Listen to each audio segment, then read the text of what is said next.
Is Rio ready? That's the question as Brazil hosts the World Cup in 2014, Rio de Janeiro. followed closely by the 2016 Olympics, an event that will bring 500,000 athletes and tourists into town. But Rio's mayor knows the Games aren't about 2 weeks of tourism, they're about 10 years of infrastructure. I can confess that I use the Olympics as a good excuse to get these kind of things done. Rio is unlike other megacities that have hosted the Games. From transportation to sanitation, Rio's basic infrastructure hasn't kept pace with Brazil's recent growth spurt. We are very excited about the things we're doing. But if you come and compare our urban infrastructure with the infrastructure of a city like New York or London and Paris, I mean, we are way behind them. So Rio's investing more than $30 billion over the next 3 years on projects aimed at improving life from the coastline to the favelas.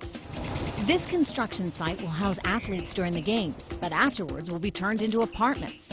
And the city is spending $2 billion to upgrade its transportation system, the BRT. I mean, we're building a BRT. By the end of the day, the athletes are not going to use it. This BRT is going to be used by the average Carioca. 100,000 people ride these buses every day. By 2016, the city expects to move 20 times that number, 2 million people daily on 800 buses. So when I look at these major events, again, I don't look at the 2 or 3 weeks of the events.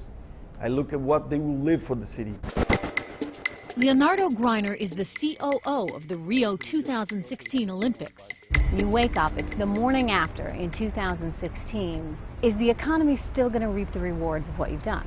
I used to say to my family, I said that my dream would be to be born in Rio in 2020. It's a new city. And the new generation that will come after the Games will have a fantastic city to live. But preparations for this new Rio are rife with obstacles typical of today's Rio. The iconic Maracanã Stadium, which will host both the World Cup and the Olympics, saw construction delayed by 4 months. So would you say that this is more of a developed economy at this point, and perhaps the Olympic Games will show the world that? The Games and the World Cup definitely will help showcase what we call the new Brazil. The new Brazil. The new Brazil.